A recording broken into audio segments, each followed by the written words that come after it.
Bonjour à tous, c'est Alexiens et bienvenue sur notre chaîne YouTube. Nous allons vous présenter aujourd'hui une marque de smartphone qui n'est pas encore vraiment très connue en France, mais qui mérite de l'être et qui est une de celles qui fonctionne le mieux. En 2020, c'est la marque qui a connu la croissance la plus importante sur le marché des smartphones. Il s'agit de la marque Realme. Alors Realme fait partie du groupe BBK. En fait, BBK a d'autres marques dans son escarcelle, comme OnePlus, Oppo, donc des marques qui commencent maintenant à être bien connues, surtout OnePlus, ce qui fait que cette marque-là, même si elle est très récente, parce qu'elle date de 2018, a quand même déjà un bon background et pas mal de croisements de technologies possibles. Concernant la marque Realme, son cœur de cible va concerner les jeunes, et cela via deux approches. La première, c'est fournir des produits innovants, ou du moins avec des technologies en totale adéquation avec ce qui se fait à l'heure actuelle. Et le second point, c'est d'avoir des prix tout à fait adaptés. D'ailleurs, elle a été lancée en Chine le jour de la journée nationale de la jeunesse. Donc c'est pas un hasard.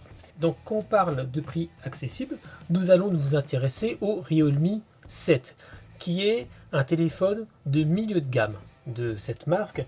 Il varie entre 190 € et 249 € en fonction de la RAM et de la mémoire qu'il embarque. Le moins cher va avoir 6 Go de RAM et 64 Go de mémoire.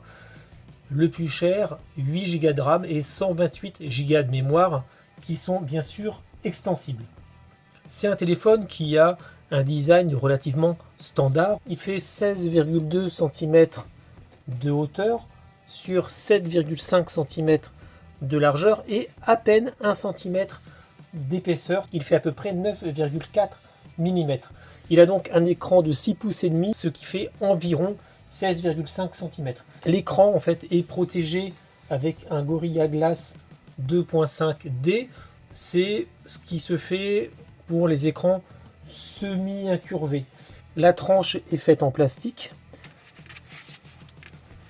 tout comme l'arrière, vous voyez, mais cependant il est quand même bien travaillé. Vous voyez que c'est plutôt sympa. Alors il existe en deux finitions, le Mist Blue ou le Mist White. Ça c'est le Mist Blue. Vous voyez que c'est plutôt bien, ça fait des couleurs un peu irisées, avec également un aspect brossé, donc plutôt réussi. Il est livré avec un chargeur Dart Charge, c'est-à-dire un chargeur relativement rapide. C'est un chargeur de 30 watts, 5 ampères, et vous voyez, regardez le niveau de détail. L'intérieur est jaune, tout comme l'emballage du produit, donc plutôt sympa. Il a également fourni avec, bien entendu, le câble USB-C qui va bien. Vous avez également, petite attention de la marque, vous voyez une coque de protection en silicone. Il y a également une protection d'écran en plastique. Et là, c'est le système pour pouvoir venir ouvrir le compartiment à carte SIM. Il est basique, comme je vous l'ai dit, mais les matériaux sont quand même de bonne qualité, pas de problème de finition. Franchement, voilà, on est sur un vrai produit de moyenne gamme, malgré le prix qui peut sembler relativement bas. Au niveau des caractéristiques, pour aller un peu plus loin, on voit sur la tranche gauche deux boutons, c'est les boutons de volume, volume moins et volume plus. Et au niveau de la tranche droite, ici, c'est le bouton pour allumer ou éteindre le téléphone. Alors, subtilité, ce bouton sert également de reconnaissance digitale. Donc, il y a effectivement un lecteur d'empreintes à ce niveau-là. Si vous appuyez, effectivement, ça va l'éteindre, l'allumer, mais vous pouvez aussi, en fonction de la pression que vous allez exercer, pouvoir le paramétrer pour lancer des actions particulières. Il a également une autre spécificité, vous voyez, c'est qu'il a une reconnaissance faciale. Donc ça c'est très bien et ça se fait via cet objectif de 16 mégapixels, l'objectif en façade. En parlant d'objectifs, vous voyez ici qu'il y a 4 objectifs différents. On va revenir dessus un peu plus en détail avec la partie photo, sachant que les 4 objectifs vont avoir des utilités particulières, mais que le principal a 48 mégapixels. Vous allez ouvrir le compartiment avec l'outil et vous voyez que nous sommes dans ce cas-là sur un vrai téléphone double SIM plus carte de stockage. Cette carte de stockage qui peut aller jusqu'à 256 Go. On est là sur un vrai dual SIM et pas du dual SIM hybride. Au niveau connectique, nous avons ici l'USB-C, également une entrée de jack 3,5 mm et là ce sont les sorties des haut-parleurs. On y reviendra quand on parlera du son concernant ce produit. Il est doté d'une batterie de 5000 mAh, donc c'est vraiment énorme. C'est-à-dire que vous pourrez rester au téléphone pendant 48 heures sans vous arrêter, regarder 15 heures de vidéo, écouter la musique pendant 81 heures. Si jamais vous l'éteignez, il peut quasiment rester un mois en stand-by. Bon, pendant nos essais, on ne s'est pas amusé à l'éteindre pendant un mois ou à le laisser un mois comme ça en veille, avec une utilisation tout à fait normale, c'est-à-dire vidéo, prendre des photos, faire des tests avec. En une semaine, on a eu besoin de le brancher une fois, on va dire en milieu de semaine, une fois en fin de semaine, donc on va dire 2 fois. Donc franchement, il tient très très bien la charge. En plus, avec son système Dart Charge, en utilisant bien entendu la fiche qui est fournie, vous allez pouvoir le charger totalement en 65 minutes et à 50% en 16 minutes. Alors c'est un téléphone 4G, il ne prend pas en compte encore la 5G, bon c'est normal, on est sur du milieu de gamme. Voilà. Au niveau de la connectique, on a un Wi-Fi bi-band de 2,45 GHz, un Bluetooth 5.0, du NFC. Franchement, pas grand-chose à redire. Au niveau des caractéristiques, on est sur un produit tout à fait satisfaisant et pour le prix, encore plus. Donc on va aller un peu plus dans le détail sur différents aspects, dont en particulier le son, la vidéo, le gaming et les photos. Mais avant ça, on va quand même regarder le système qu'il fait tourner. Il va fonctionner avec la surcouche maison Realme UI. Elle est très proche de l'Android stock. C'est-à-dire que vous voyez, vous avez tout un système ici de modifications. Vous pouvez rajouter des lancements rapides, etc. comme vous voulez. À ce niveau-là, vous en avez encore pas mal de disponibles. Donc vraiment parfait. Au niveau des paramètres, là encore, vous pouvez faire ce que vous voulez dedans, donc pourquoi pas, comme nous l'avons fait, venir changer l'assistant pour mettre Alexa par exemple. Bonjour.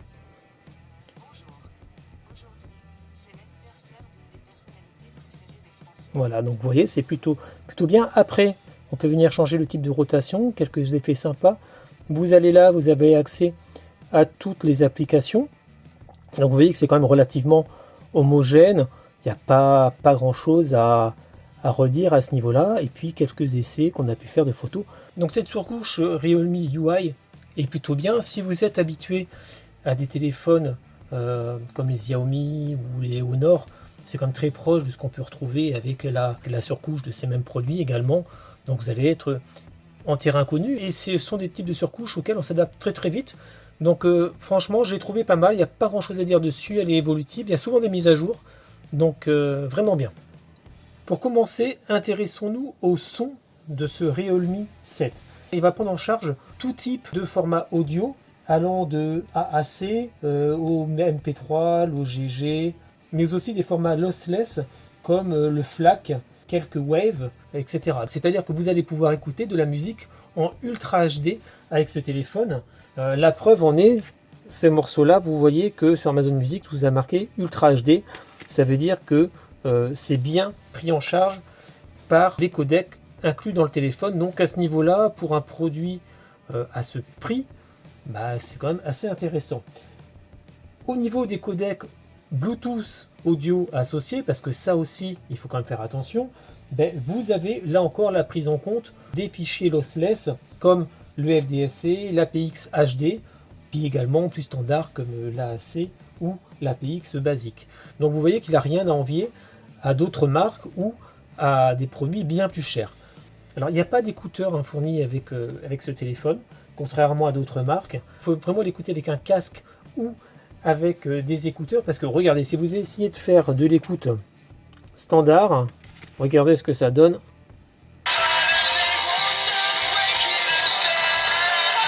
Voilà, c'est pas beau. Les haut-parleurs qui sortent donc ici seulement par là, il n'y en a pas deux, il n'y a que celui-ci. Bon, il n'est pas fait pour, quoi. C'est vraiment là un haut-parleur pour les sonneries, pour les réveils, etc. Mais absolument pas pour écouter de la musique. De toute façon, rares sont les téléphones qui ont un haut-parleur ici qui fonctionne bien et qui permet d'écouter de la musique en le posant dans un coin. C'est pas non plus l'utilité des téléphones en général. Donc est-ce vraiment un défaut ou pas?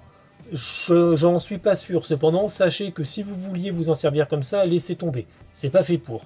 Par contre, utilisez avec des écouteurs ou avec un casque, en particulier ceux qui prennent en charge la RS audio, franchement, c'est parfait. Il n'y a vraiment rien à dire. Ce sont les codecs qui font que la musique est plus ou moins bien restituée, que c'est pris en charge, et le matériel que vous allez utiliser pour l'écouter. Si vous utilisez des écouteurs Bluetooth qui, eux, pour le coup, vont s'arrêter sur le standard, bah, vous aurez de la musique standard. Point, mais ça ne viendra pas du téléphone. Intéressons-nous maintenant à la partie image et la partie vidéo du téléphone. On est sur une qualité d'affichage tout à fait satisfaisante, très bon choix, hein, vous voyez. Bonjour à vous les Alexiens et bienvenue sur notre chaîne YouTube. Nous vous présentons aujourd'hui l'Echo Sub.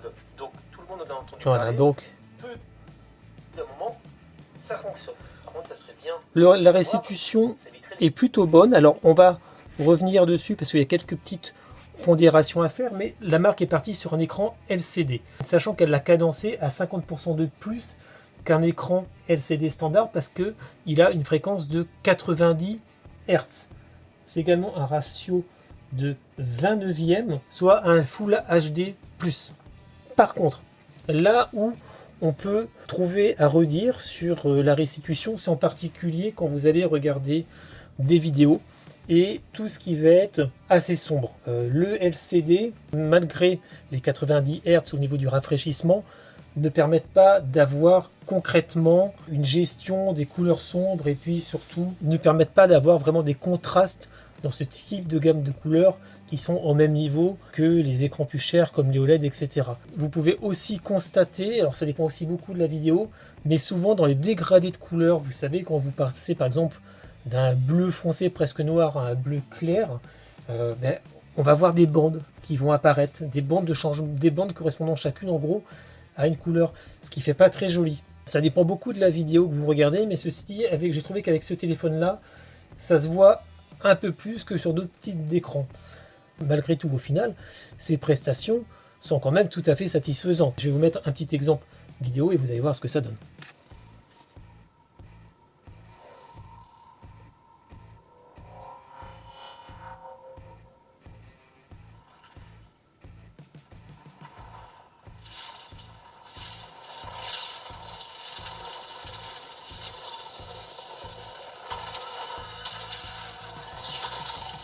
Là, vous voyez que c'est un peu dans ce type de configuration qu'on peut parfois être un petit peu à la limite du système où, même si l'image que vous avez là est plus sombre que ce qu'il y a réellement au téléphone, elle a quand même tendance à être dans les couleurs sombres, assez sombres, c'est le cas de le dire également. On a moins de détails, ou du moins les détails sont un peu plus fouillis, entre guillemets, et on arrive à avoir de temps en temps des petites bandes de couleurs. On l'a un peu sur les nuages là, mais bon, pas grand chose, c'est parfois beaucoup plus visible.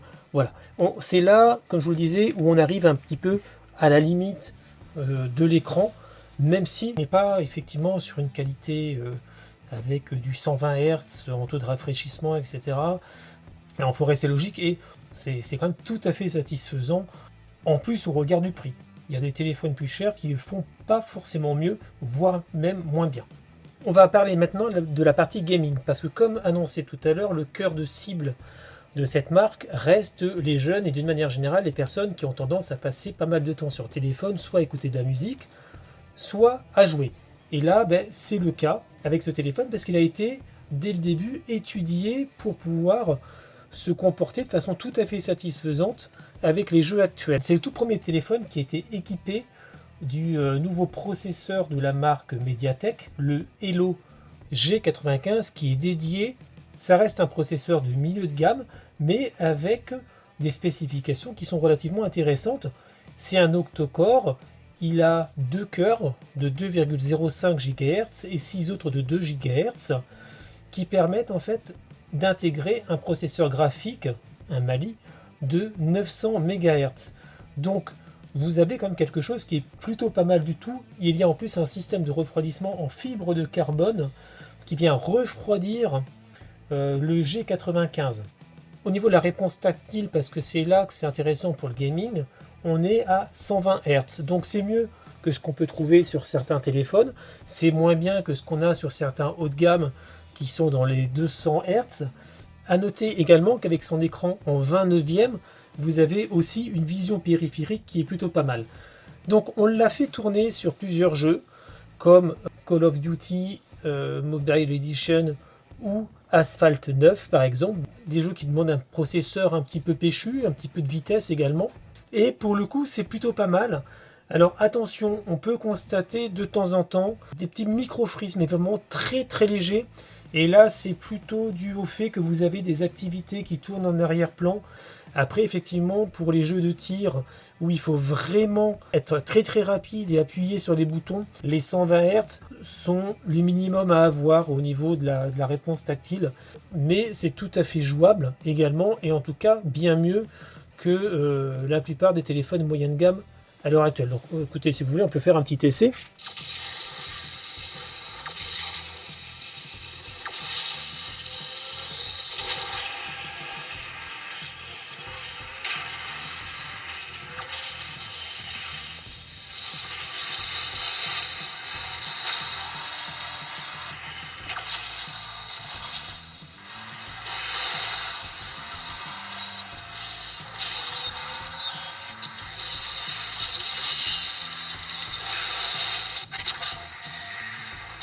Bon ok, je suis pas super bon, mais vous avez malgré tout pu voir que au final c'est relativement fluide. Vous voyez que pourtant là j'ai pris un jeu où il y avait des explosions, des trucs dans tous les sens.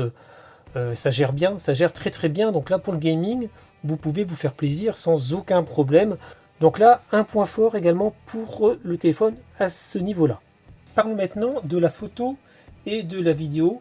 Alors sans être sur un photophone, hein, loin de là, on est quand même sur un appareil qui a des prédispositions plutôt sympathiques. Donc comme je vous l'ai dit tout à l'heure en préambule, il a 4 objectifs photo. Le plus important à 48 mégapixels, c'est un objectif Samsung d'ailleurs. Il a une ouverture de 1.8. Il va avoir des photos donc assez claires, mais aussi adaptées quand vous êtes dans une lumière descendante. Vous avez également un objectif ultra grand angle de 119 degrés. Là, avec une ouverture de 2.3, il est lui de 8 mégapixels. Le troisième objectif est un objectif macro. Il va pouvoir vous permettre de faire des prises de vue de 4 cm à peu près, et c'est du 2 mégapixels. Le quatrième objectif, c'est un objectif entre guillemets portrait, mais c'est plutôt un objectif en noir et blanc de 2 mégapixels qui va pouvoir vous traiter, grâce au software inclus, le contraste de l'image, améliorer la luminosité, etc. Il y a aussi des modes nuit avec des filtres nuit. Même si les photos de ce téléphone sont très bonnes, vous pouvez le voir dans notre test écrit, en faible luminosité, il ne fait pas de miracle.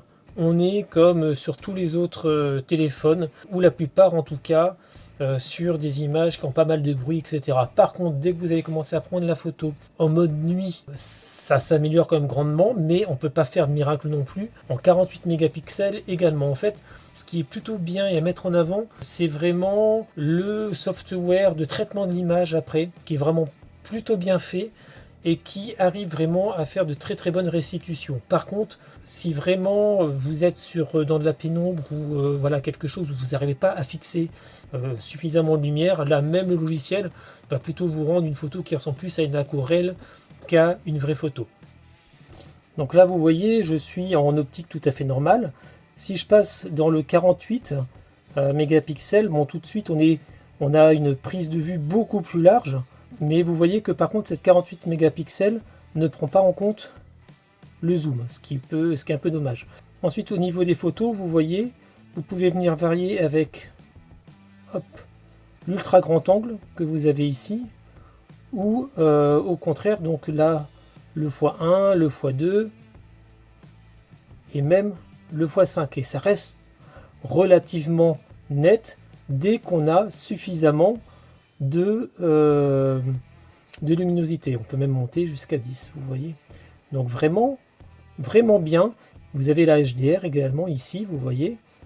Il y a également une reconnaissance intelligente de ce qui est vu. C'est-à-dire si vous venez filmer des animaux, les prendre en photo, ça va adapter la prise de vue. Il y a le mode portrait, bon voilà. Et puis il y a les petits plus qu'on a ici. Alors les petits plus, c'est pour faire du panoramique. Il y a le Google Lens qui est directement intégré, l'ultra macro, le time lapse, le ralenti et le mode expert. Mode expert qu'on trouve maintenant sur beaucoup d'appareils, mais vous voyez que vous pouvez venir jouer sur l'ISO et donc à partir de là sur la luminosité, sur les vitesses d'ouverture, sur la chaleur des blancs, sur l'autofocus, etc., etc. Donc vraiment, il y a de quoi s'amuser, de quoi faire pas mal de choses.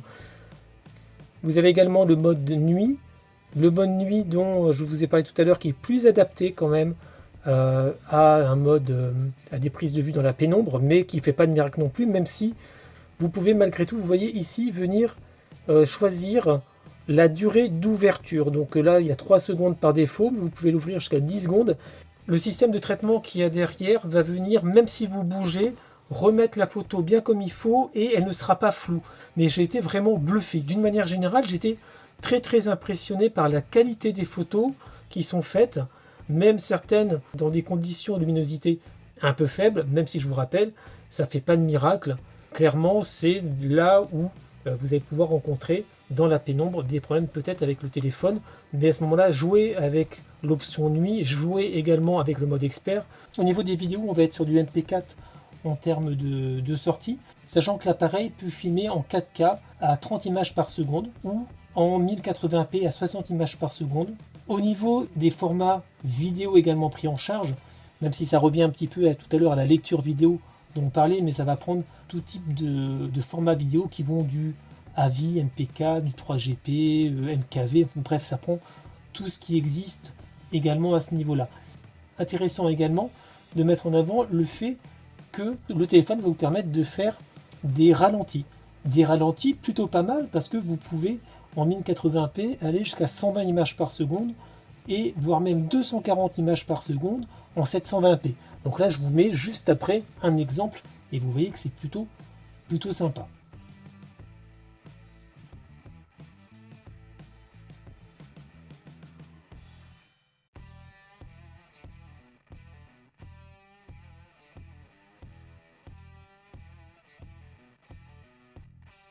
Donc vous voyez que ça donne plutôt bien. Franchement, là aussi au niveau vidéo, j'ai été vraiment bluffé par la qualité du produit. Franchement, cette partie-là, à la fois photo et vidéo, par rapport au prix du produit, m'a vraiment laissé sans voix. On est sur un produit en moyenne à 200 € et on a une qualité qui est vraiment très bonne. Au niveau de la conclusion, que dire concernant le Realme 7 ? Au niveau de la marque, c'est un téléphone qui se positionne sur le milieu de gamme. Et c'est clairement un très bon milieu de gamme. Et si on le met en plus en relation avec son prix, entre 190 et 250 €, on est sur un rapport qualité-prix excellent. Le téléphone en tant que tel n'a pas un design qui va forcément le mettre en avant par rapport à ses concurrents. Par contre, il a à la fois la reconnaissance d'empreinte digitale, il a également la reconnaissance faciale, il prend en charge de la musique lossless, il vous permet de jouer à des jeux plutôt sympas grâce à un processeur qui est plutôt bon, une gestion graphique qui est plutôt bonne également. C'est peut-être au niveau effectivement de la vidéo qu'il pêche un petit peu avec le choix de cet écran LCD, même s'il a 90 Hz. Au niveau des tons sombres et des dégradés de couleurs, là aussi assez sombres, les images très détaillées et pas très éclairées, là il a un petit peu de mal à vraiment faire ressortir toutes ces images. Mais ceci dit, il y a quand même largement pire et il faut garder à l'esprit son prix. Au niveau de la partie photo, c'est une très bonne surprise. Elles sont vraiment très belles, avec un très bon traitement logiciel par le téléphone suite à la prise d'image. Les vidéos sont d'excellente qualité également, le ralenti est vraiment superbe. On est vraiment sur un téléphone qui gère là cette partie vidéo photo aux petits oignons. Là aussi un bémol, dans les faibles luminosités il ne fait pas de miracle. Voilà, il y a des fois même il faut s'y prendre à plusieurs fois pour avoir une jolie photo. Il faut réussir à jongler entre le mode pro et le mode nuit. On arrive à s'en sortir, mais ça reste le point faible là aussi. Donc vraiment en termes de conclusion générale, franchement pour le prix, si vous voulez vous faire plaisir, avoir un téléphone polyvalent avec lequel vous pouvez jouer, vous pouvez faire de jolies photos, avec lequel, bien entendu, on n'en a pas parlé, mais au niveau des appels, parce qu'on a tendance à oublier qu'un téléphone sert aussi à appeler. Bon là, j'ai rien de particulier, sinon j'aurais mis en avant. Vous pouvez écouter du très bon son également avec. Allez-y, sautez le pas, vraiment, c'est un excellent rapport qualité-prix. J'espère que ce test vous a plu. N'hésitez pas à vous abonner à notre chaîne YouTube et venez retrouver le test plus complet de ce Realme 7 sur notre site internet www.lesalexiens.fr. À bientôt.